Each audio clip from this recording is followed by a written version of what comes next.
আমাদের 14টা অধ্যায় আছে। তার মধ্যে প্রথম যে দুইটা অধ্যায়, একটার নাম হলো হিস্টোরিক্যাল ব্যাকগ্রাউন্ড অফ জেনেটিক্স, আর দ্বিতীয় অধ্যায়টার নাম হলো Mendel's law of inheritance, expression of Mendel's law. এখন এই বিষয় নিয়ে জানার আগে আমাদের কতগুলো সংজ্ঞা সম্পর্কে ধারণা থাকতে হবে। প্রথমে কি যে এলিমেন্টস বা ফ্যাক্টর বা জিন কি জিনিস। তাহলে আমরা জানি ডিএনএ বা আরএনএর অংশ বিশেষ বা জীবের বৈশিষ্ট্য, বংশগতির বৈশিষ্ট্য বহন করে, তাকে এলিমেন্টস বা ফ্যাক্টর বা জিন বলে। আর এই তারপরে হলো কি জিনোটাইপ।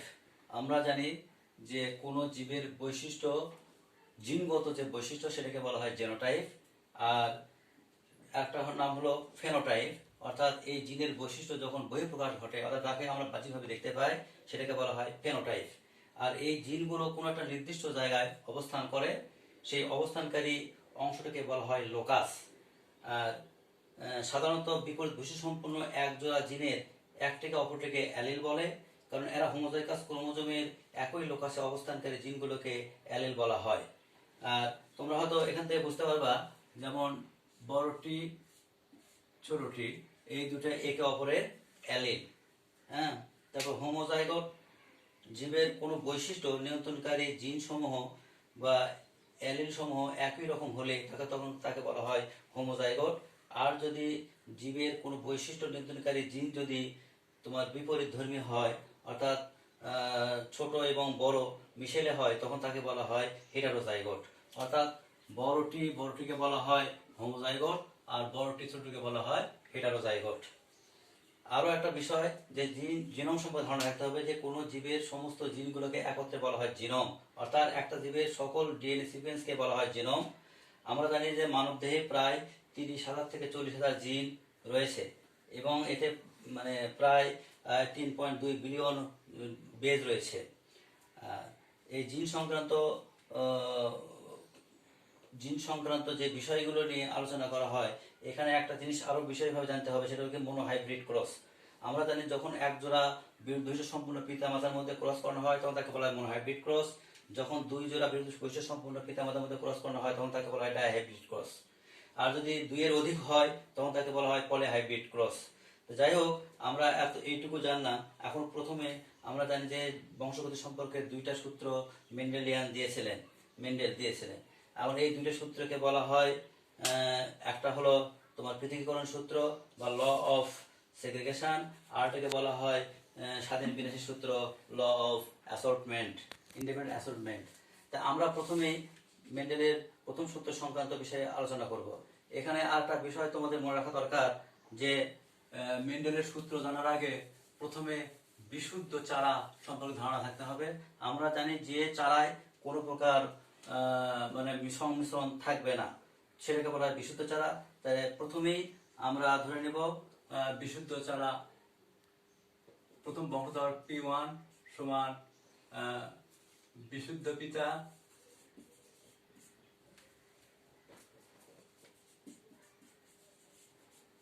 গুণন বিশুদ্ধ মাতা।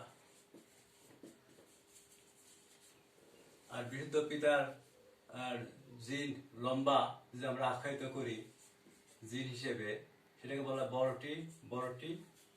আর তার সঙ্গে বিশুদ্ধ মাতার বৈশিষ্ট্য সম্পন্ন পিতা ষোলটি। তোমরা জানো যে একজোড়া বৈশিষ্ট্য পিতা মাতার মধ্যে যদি ক্রস ঘটানো হয়, তবে প্রথম বংশধরের সকল পিতাই মানে সকল বংশধরই হবে প্রকট বৈশিষ্ট্য প্রকাশ পাবে, এবং পরবর্তীতে সেটা জনন করবে ভিন্ন ভিন্ন গ্যামেটে সঞ্চালিত হয়ে সেটাকে পৃথকীকরণ ঘটবে। তাহলে এখানে আমরা বড়টি ছোটটি গ্যামেট যদি তৈরি করি, তাহলে আমরা বলতে পারবো বড়টি একটা আর একটা বড়টি। অনুরূপ ভাবে আমরা গ্যামেট পাবো এখান থেকে ছোটটি এবং ছোটটি। এখানে মনে রাখবা যে এখানে 4টে করে গ্যামেটই হয়, কিন্তু আমরা এখানে কমন হিসেবে আমরা একটা গ্যামেট এখানে কার্যকরী রাখবো, যেহেতু একই রকমের গ্যামেট, তাই না? তাহলে আমরা পরবর্তী দেখা যাচ্ছে যে এখানে G1 সমান বড়টি ইন্টু ছোটটি, আর এখানে F1 বংশে তোমার আসবে বড়টি এবং ছোটটি, অর্থাৎ সবগুলো লম্বা। আমরা লম্বা কেন বললাম? আমরা বিশুদ্ধ পিতা বড়টি এটাকে লম্বা ধরে নিয়েছিলাম, আর বিশুদ্ধ মাতা এটা ছোটটি এটাকে আমরা খাটো ধরে নিয়েছিলাম। তাহলে খাটো এবং লম্বার মধ্যে যদি ক্রস করানো হয় তাহলে সবগুলো F1 বংশে আমরা দেখব যে এটা সবগুলো লম্বা হয়ে গেছে। এখন পরবর্তীতে কথা আছে যে এই লম্বা এবং লম্বা এদেরকে যদি আবার দ্বিতীয় প্রজন্মে আমরা নিয়ে আসি তাহলে দেখব যে সেখানে 3:1 অনুপাত, অর্থাৎ জেনেটিক্যালি মানে ফেনোটাইপিক্যালি বৈশিষ্ট্য দেখা যাবে যে লম্বা 3টা আর খাটো দেখা যাবে 1টা। আর যদি আমরা জেনেটিক্যালি বলি তাহলে আমরা বলবো 1:2:1, অর্থাৎ আমরা P1 পেয়ে গেছি, এখন P2 দিয়ে আমরা শুরু করব দ্বিতীয় বংশ। তাহলে খেয়াল করে দেখো তোমরা যে P2 বংশে আমরা F1 এ কি পেয়েছিলাম, আমরা পেয়েছিলাম বড়টি আর ছোটটি। অনুরূপ ভাবে এটা যদি পিতা এবং এটা যদি মাতা হয় তাহলে আমরা এখানে দুই ধরনের জিনিস দেখবো, এটা হলো পিতা গুণন আর মাতা হলো বড়টি ছোটটি। আর এখান থেকে গ্যামেট হবে দুইটা, বড়টি একটা গ্যামেট আর ছোটটি আর একটা গ্যামেট। অনুরূপ ভাবে এখানে বড়টি একটা গ্যামেট আর ছোটটি আর একটা গ্যামেট। এখন এখানে এটাকে বলা হয় G2, দ্বিতীয় বংশধর যেহেতু আমরা করতেছি। তাহলে এখন F2 তে যদি আমরা আসি তাহলে আমরা দেখব যে এখানে একটা বিষয় বৈশিষ্ট্য রাখা দরকার যে এইটা আসলে তাহলে বড়টি হবে, আর বড়টির সাথে যদি ছোটটি আসে তাহলে বড়টি ছোটটি হবে। আর যদি এটার সাথে এটা ক্রস করানো হয় তাহলে দেখা যাবে ছোটটি বড়টি, আর এটার সাথে যদি আমরা এটা করি তাহলে ছোটটি। তাহলে খেয়াল করে দেখো যে এখানে কিন্তু 3টা ফেনোটাইপিক্যালি একই বৈশিষ্ট্য, আমরা এগুলোকে দেখবো হলো লম্বা, আর একটা মাত্র শুধু খাটো। কিন্তু জেনোটাইপিক্যালি দেখা যাচ্ছে যে বড়টি এটা বিশুদ্ধ লম্বা, আর ছোটটি এটা বিশুদ্ধ খাটো।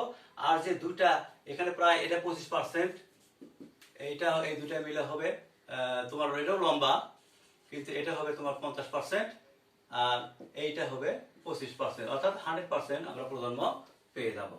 তাহলে মোটামুটি দেখো খেয়াল করে যে তাহলে আমরা কি দেখলাম যে মেন্ডেলস যে কথাটা বলেছিলেন যে এক জোড়া বৈশিষ্ট্য সম্পূর্ণ পিতা মাতার মধ্যে যদি ক্রস করানো হয় তাহলে প্রথম বংশ ধরে সবগুলো প্রকার বৈশিষ্ট্য প্রকাশ পাবে।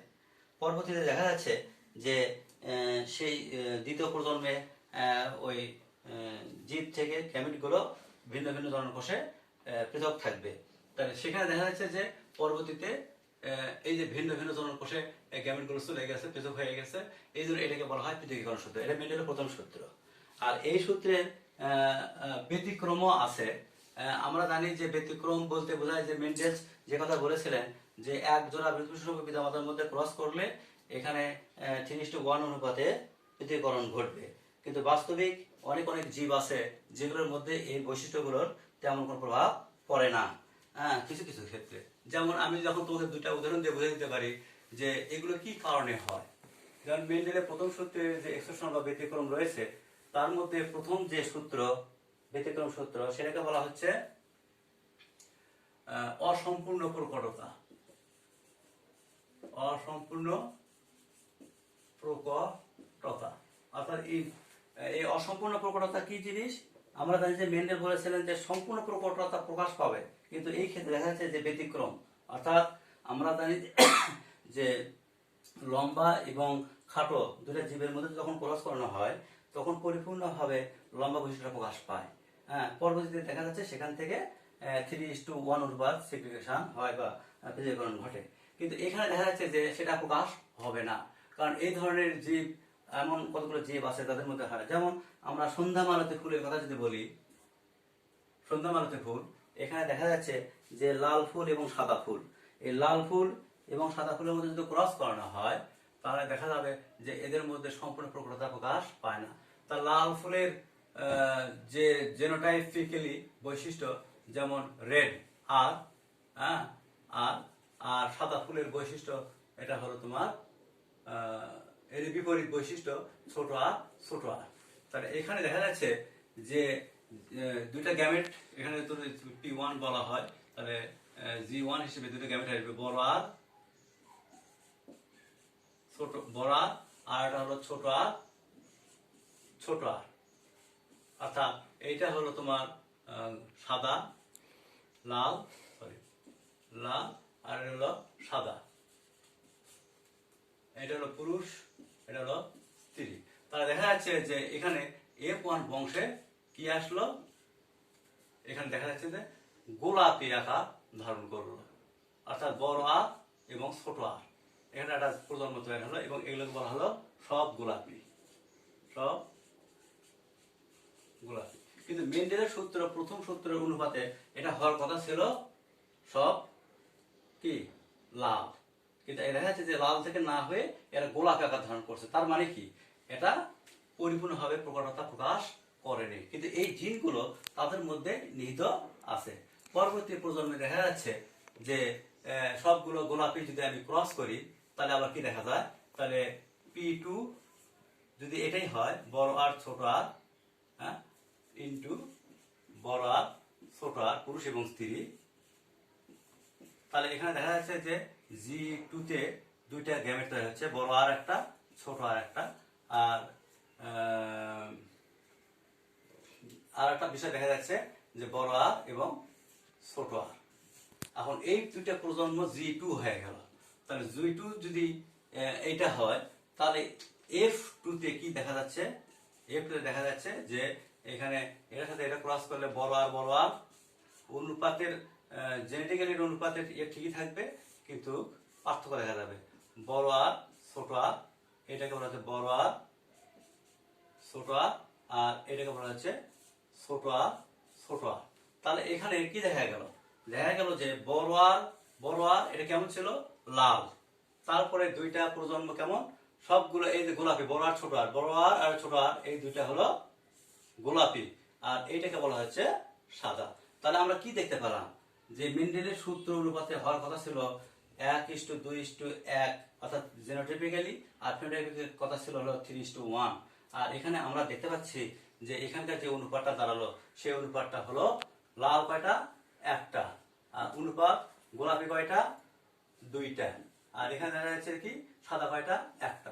অর্থাৎ দেখা যাচ্ছে যে অসম্পূর্ণ প্রকটতার জন্য, অর্থাৎ জিনের যে বৈশিষ্ট্য যে প্রকাশ পাওয়ার কথা ছিল সবগুলোই মানে তিনটা লাল এবং একটা সাদা, তা না হয়ে এখানে দেখা যাচ্ছে একটা পরিপূর্ণ লাল আর দুইটা হলো গোলাপি এবং আর একটা সাদা। এটা কেন হয়েছে, যে পরিপূর্ণভাবে মেন্ডেলের প্রথম সূত্রে যে ব্যতিক্রমের যে অংশ হিসেবে এখানে দেখা যাচ্ছে যে যেহেতু সবগুলো গোলাপি হয়েছিল, এখানে হওয়ার কথা ছিল লাল, তা না হয় গোলাপি, অর্থাৎ মেন্ডেলের প্রথম সূত্রে এই ব্যতিক্রম দেখা যায়।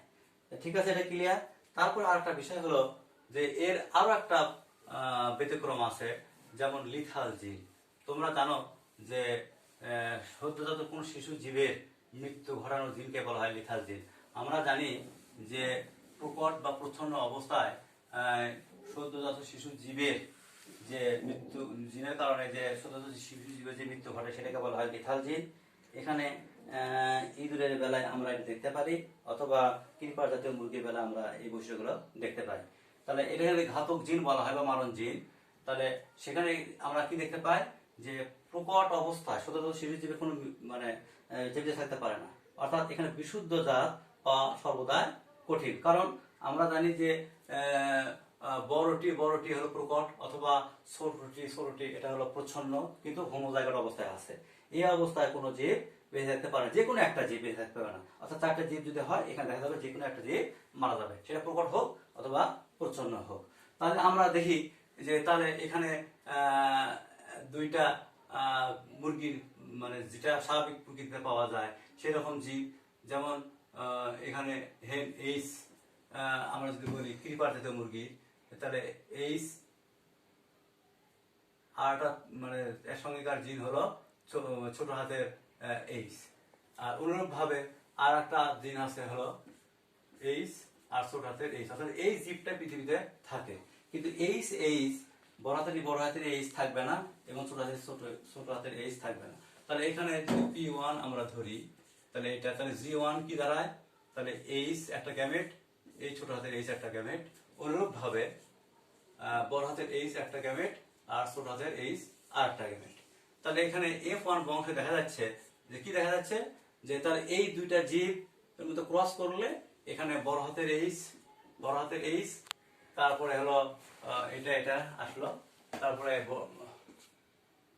আর বড় হাতের এইচ এর সাথে তোমার এই ছোট হাতের এইচ, তাহলে এইচ আর ছোট হাতের এইচ এর সাথে বড় হাতের এইচ, তারপরে ছোট হাতের এইচ এর সাথে ছোট হাতের এইচ।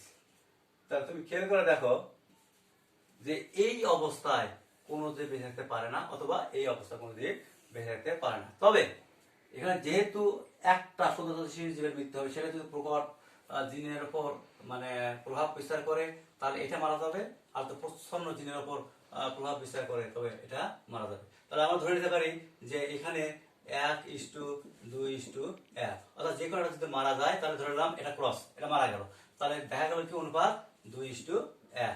অর্থাৎ এই যে প্রথম যে প্রকট জিনের প্রভাব পড়েছে এই জীবটা বেঁচে থাকতে পারবে না, এটা মারা যাবে।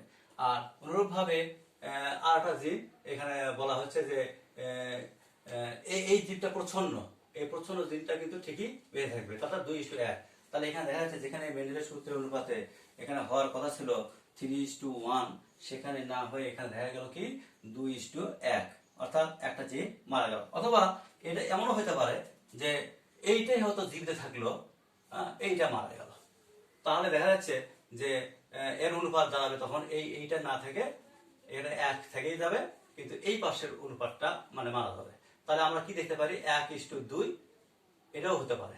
তাহলে দেখা যাচ্ছে যে 1:2 অথবা 2:1, এই দুইটা অনুপাতে আমরা এখানে দেখতে পাবো। এটা হলো মেন্ডেলের প্রথম সূত্রে আর একটা ব্যতিক্রম, ঘাতক জিন।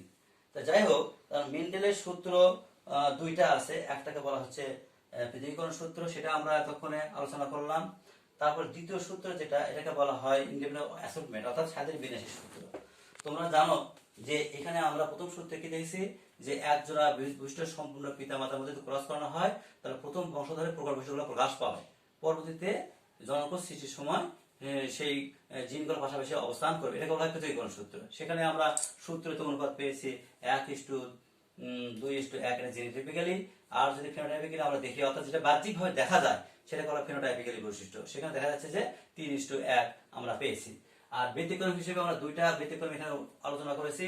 একটা বলা হয় অসম্পূর্ণ প্রকটতা, যেখানে দেখা যাচ্ছিল যে 3:1 হওয়ার কথা, তা না হয়ে এখানে 1:2:1, অর্থাৎ একটু অসম্পূর্ণ প্রকটতার কারণে আমরা ওখানে 1:2:1 অনুপাত পেয়েছি। আর একটা পেয়েছি ব্যতিক্রম, সেটা হলো ঘাতক জিন। কারণ মানব দেহে বিভিন্ন ধরনের জিন থাকে, বা কোনো জীবের দেহে বিভিন্ন ধরনের জিন থাকে, এই জিনের মধ্যে একটা ঘাতক জিন আছে। সেই জিনের বহিঃপ্রকাশটা কেমন ভাবে ঘটে যে যদি প্রকট অবস্থায় অথবা প্রচ্ছন্ন অবস্থায় হোমোজাইগাস অবস্থায় থাকে তখন সেই জীবটা বেঁচে থাকতে পারে না। তোমরা হয়তো জানো যে ক্রিপার জাতীয় মুরগিতে এই ধরনের বৈশিষ্ট্যগুলো লক্ষ্য করা যায়। যেমন সেখানে হোমোজাইগাস প্রকট অবস্থায় থাকলে সেখানে 1:2 অনুপাত দেখা যাবে। আর যদি প্রচ্ছন্ন জিনটা মারা যায় হোমোজাইগাস প্রচ্ছন্ন অবস্থায়, তাহলে দেখা যাবে যে সেটা মারা যাবে। তাহলে দেখা যাচ্ছে যে এখানে 1:2 অনুপাত অথবা পাওয়া যাবে, নতুবা পাওয়া যাবে 2:1 অনুপাত। তাহলে এটা মোটামুটি মেন্ডেলের প্রথম সূত্রের ব্যতিক্রম। তাহলে এরপরে আছে হলো দ্বিতীয় সূত্র। এখানে বলা হচ্ছে যে আমরা এর আগে এক জোড়া বীজবৈশিষ্ট্য পিতামাতার মধ্যে ক্রস করেছি, ঠিক অনুরূপ ভাবে আমরা একটু ব্যতিক্রম করে যাবো। এখানে 2 জোড়া বীজবৈশিষ্ট্য পিতামাতার মধ্যে ক্রস করানো হয়। তাহলে 2 জোড়া যদি হয় তাহলে দেখা যাবে সেখানে যে অনুপাতগুলো পাওয়া যাবে সেখানে হলো কি যে 9:3:3:1, এটা ফেনোটাইপিক্যালি অনুপাত। অর্থাৎ এখানে এক জোড়া বৈশিষ্ট্য আগে যেমন আমরা দিয়েছিলাম লম্বা এবং খাটো প্রথম সূত্রের বেলায়, এটা দ্বিতীয় সূত্র করতে গেলে তোমাদের প্রথম সূত্রটা ভালোভাবে জানতে হবে। এখানে দেখা গেছিল যে বিশুদ্ধ পিতা মাতার যে বৈশিষ্ট্যগুলো ছিল সেখানে আমরা যেটা শুরু করেছিলাম সেখানে লম্বা এবং খাটো দিয়ে, এর সঙ্গে আর এক জোড়া বৈশিষ্ট্য আমরা যোগ করে দেব লম্বা এবং খাটো। আর বীজের বেলায় যদি বৈশিষ্ট্যকে ধরি তাহলে এখানে আমরা বলবো যে বীজটা গোলাকার আর হলো কুঞ্চিত। তাহলে লম্বা যেটা ছিল সেটা ছিল প্রকট বৈশিষ্ট্য, আর এখানে আরটা তার সঙ্গে আরটা যোগ করবো সেটা হলো কি গোলাকার বৈশিষ্ট্য, মানে সেটাও মানে প্রকট বৈশিষ্ট্য। আর প্রচ্ছন্ন বৈশিষ্ট্য হিসেবে এখানে আমরা ধরবো খাটো এবং কুঞ্চিত। তাহলে এখানে দ্বিতীয় সূত্রের যে কথাটা আছে যে যখন 2 বা ততোধিক জোড়া বীজবৈশিষ্ট্য সম্পূর্ণ পিতামাতার মধ্যে ক্রস করানো হবে তখন প্রথম বংশধরে প্রকট বৈশিষ্ট্যগুলো প্রকাশ পাবে। পরবর্তীতে সেই জোড়া ভেঙে ভিন্ন ভিন্ন জননকে স্বাধীনভাবে বিন্যাসিত হবে। এটা দ্বিতীয় সূত্রের তত্ত্ব। তাহলে আমরা এখানে যদি এখন ধরি যে বিশুদ্ধ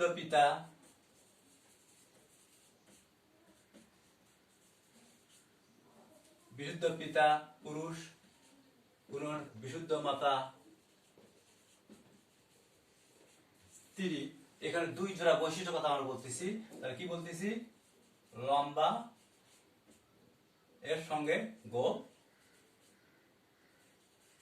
আর এর সঙ্গে আমি ক্লজ দেব যে খাটো এবং মসৃণ,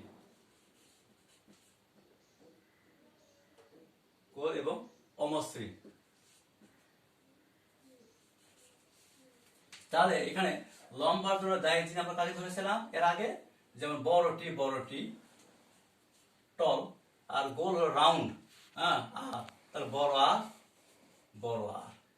ঠিক অনুরূপ ভাবে আমরা বিশুদ্ধ মাত্রার বেলায় এর বিপরীত বৈশিষ্ট্য ধরে নেব যে লম্বার বিপরীত হলো খাটো, তাহলে ছোটটি, আর গোলের বিপরীত হলো ছোট আর। তাহলে এই যে আগে ছিল এক জোড়া বৈশিষ্ট্য, একটা বড়টি আর একটা ছোটটি, এটা হলো বিপরীত বৈশিষ্ট্য। আর এখন আমরা আর জোড়া বৈশিষ্ট্য নিলাম, এটা গোল এবং অমসৃণ, অর্থাৎ ছোট আর, বড় আর এবং ছোট আর। তাহলে এখানে গ্যামেট কি দেখা যাবে? তাহলে আমরা যদি P1 ধরি প্যারেন্টাল প্রজাতি হিসেবে, তারপরে G1 এ দেখা যাবে এখানে গ্যামেট। তাহলে গ্যামেট বড়টি আর বড় আর ছোটটি ছোট আর। তাহলে এখানে গ্যামেট আসবে কি? বড় আর এর সাথে বড়টির সাথে বড় আর, এটা একটা গ্যামেট। অনুরূপ ভাবে ছোটটির সাথে ছোট আর, এটা আর একটা গ্যামেট। কিন্তু গ্যামেট হয় 4টা। তোমরা জানো যে একটা জন্মমাত্রের কোষ থেকে মিয়োসিস ভাঙে কিন্তু প্রত্যেকটা ক্ষেত্রে 4টা করে গ্যামেট তৈরি হয়। যেহেতু একই ধরনের গ্যামেট তৈরি হবে, এখানে আমরা তা না লিখে আমরা এখানে শুধু একটা করে গ্যামেট এখানে উপস্থাপন করেছি। তাহলে বড়টি আর বড় আর, এটা লম্বা এবং গোলের জিনগত বৈশিষ্ট্য, আর ছোটটি এবং ছোট আর, এটা হলো বিশুদ্ধ মাত্রার খাটো বা অমসৃণ জিনগত বৈশিষ্ট্য। তাহলে এর মধ্যে যদি আমরা এখন ক্রস করাই, তাহলে এ পয়েন্ট বংশ আমরা কি পাবো? তাহলে বড়টি পাবো, বড় আর পাবো, আর ছোটটি পাবো এবং ছোট আর পাবো। তাহলে এখন মেন্ডেলের প্রথম সূত্র অনুপাতে প্রকট বৈশিষ্ট্য প্রকাশ পাবে। তাহলে প্রকাশ পেতে এটা, তাহলে যেহেতু বড় আর বড়টি আছে, এটা থাকা অবস্থায় কখনো ছোটটি আর ছোট আর প্রকাশ পাবে না। তাহলে এখানে কি দেখা যাচ্ছে যে সবগুলো কেমন হবে? এখানে বলা যাচ্ছে যে লম্বা এবং গোল দেখা যাবে, লম্বা এবং গোল। তার সবগুলোই লম্বা এবং গোল হবে। এখন এইটাকে যদি আমরা দ্বিতীয় প্রজন্ম তৈরি করি, তাহলে আমরা সেখানে অনুপাত, আমি অনুপাতটা আগে লিখে দিচ্ছি। তাহলে সেখানে দেখা যাচ্ছে যে 9:3:3:1 এই অনুপাত কিন্তু আমরা দেখতে পাবো। তাহলে দেখা যাচ্ছে যে মেন্ডেলের দ্বিতীয় সূত্রে এটা পাওয়া যাবে। তাহলে আমি এখানে শুধু আগে G2 আমরা গ্যামেট গুলো তৈরি করে দেখাই। তাহলে P2 যেখানে দেখা যাচ্ছে যে বড়টি বড় আর, ছোটটি ছোট আর, আর ক্রস বড়টি বড় আর ছোটটি ছোট আর। তাহলে এখান থেকে G1 এখানে প্রায় কয়টা? 4টা করে প্রজন্ম আমরা মানে গ্যামেট পাওয়া যাবো। তাহলে এখানে আমরা দেখি, তাহলে বড়টি বড় আর, তারপরে ছোটটি ছোট আর। এখানে গ্যামেট আমরা পাবো কি? বড়টির সাথে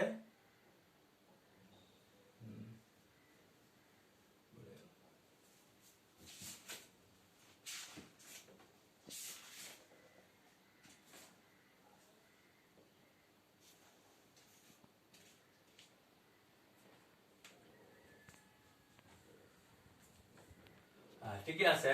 তাহলে বড়টি বড় আর ছোটটি ছোট আর বড়টি ছোটটি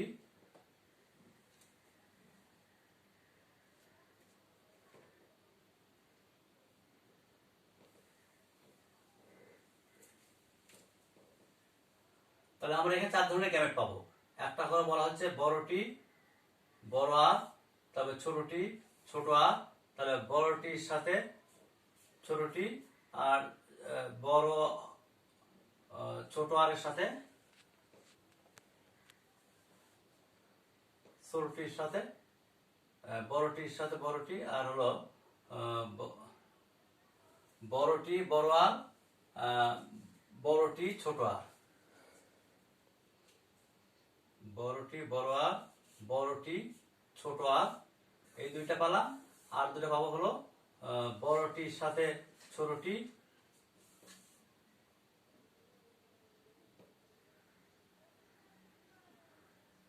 না এখানে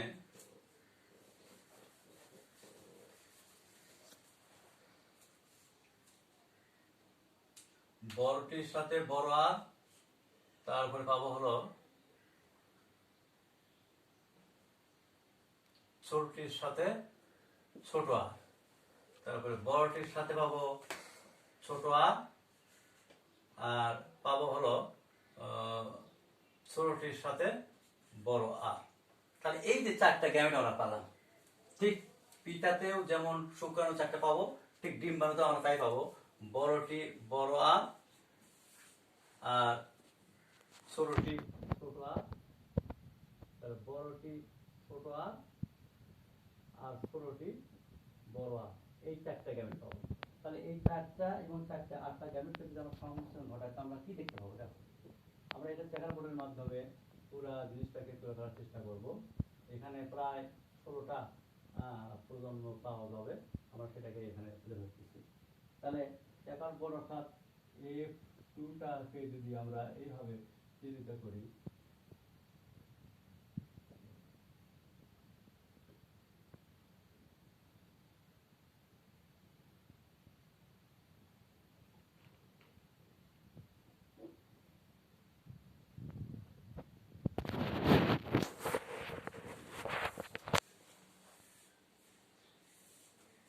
তাহলে আমরা কি দেখবো? এখানে গ্যামেট গুলো যদি আমরা এটাকে শুক্রাণু ধরলাম, এটাকে ডিম্বাণু ধরলাম, তাহলে আমরা কি দেখতে পাই? দেখো খেয়াল করে, এখানে প্রথম যে অংশ আমি বলতেছিলাম যে বড়টি বড় আর, ছোটটি ছোট আর, তারপরে বড়টি ছোট আর, তারপরে ছোটটি বড় আর। তাহলে এইটা একটা গ্যামেট।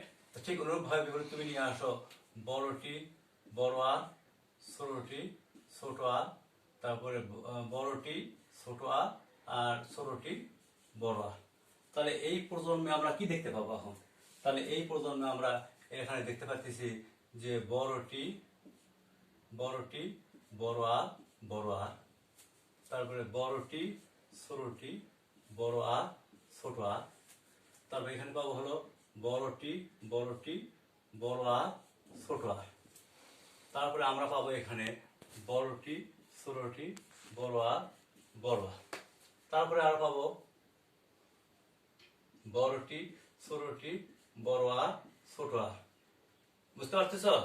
তাহলে এখানে দেখো আবার ছোটটি ছোট আর ছোট আর, তারপরে আমরা পাবো এখানে বড়টি ছোটটি ছোট আর ছোট আর, তারপরে পাবো ছোটটি ছোট আর বড় আর, তারপরে এটাতে আমরা পাবো বড়টি বড় আর, আর বড়টি তারপরে ছোট আর বড় আর, এইটা। তারপরে পাবো বড়টি ছোট আর, তারপরে বড়টি ছোট আর, তারপরে পাবো হলো বড়টি ছোটটি বড় আর ছোট আর। ঠিক অনুরূপভাবে এটাতে পাবো আমরা বড়টি ছোটটি বড় আর আর ছোটটি বড় আর ছোট আর, তারপর পাবো বড়টি ছোটটি, তারপরে ছোট আর বড় আর, তারপরে পাবো ছোটটি বড় আর। আচ্ছা, এখানে আমরা যেটা দেখলাম, এখানে যে বিষয়গুলো এখানে আমরা অনুপাত পাবো 3:9:3:3:1। তাহলে এখানে দেখো খেয়াল করে, সেটাই আমরা পাবো। এখানে ফেনোটাইপিক্যালি অনুপাত যেটা আসবে, এখানে হবে 9টা হবে তোমার গোল হলুদ গোল, তারপরে হলো তোমার রাউন্ড, তারপরে হবে গোল এবং আহ, লম্বা, তারপরে পাবো হলো তিনটা পাবো হলো তোমার আহ, লম্বা এবং কুঞ্চিত, তারপরে পাবো তিনটা হলো খাটো এবং কুঞ্চিত, আর একটা পাবো হলো কুঞ্চিত এবং উম, তোমার সাদা। তাহলে এখানে আমরা যে জিনিসগুলো দেখতেছি পর্যায়ক্রমে, তাহলে আমরা এটা কি পাবো? বড় তো দেখো তো, এটা কি বড় টি, বড় টি, বড় আর বড় আর, এটা কিসে বসতেছিল? বসতেছিল হলো এটা কি লম্বা এবং কি গোল ছিল। তাহলে লম্বা গোল, এটা হলো লম্বা গোল। এটাও ঠিক অনুভাবে যেহেতু বড়টি বড় আর আছে, এটাও লম্বা গোল, লম্বা গোল। এখানেও একই অবস্থা, বড়টি বড় আর আছে, তাহলে লম্বা গোল। তাহলে এখানেও ঠিক একই অবস্থা, লম্বা এবং গোল। তাহলে লম্বা গোল কিন্তু ওখানে সাথেই পেলাম আমরা। তাহলে এখানে কি দেখবো? লম্বা, তারপরে গোল।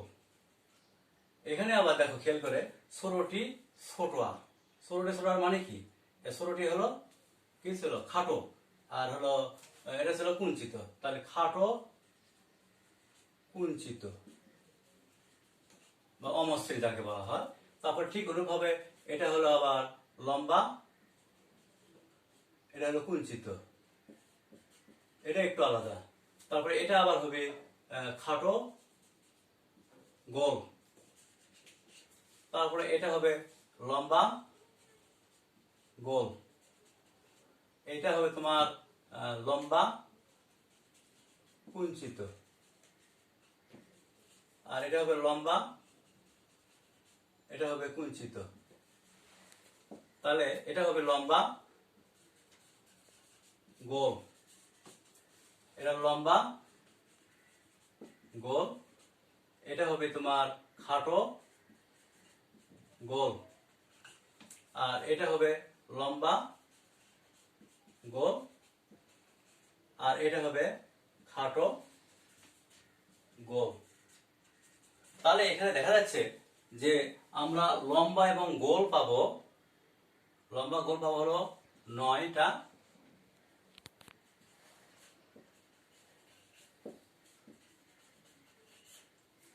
আর খাটো এবং কুঞ্চিত পাবো একটা।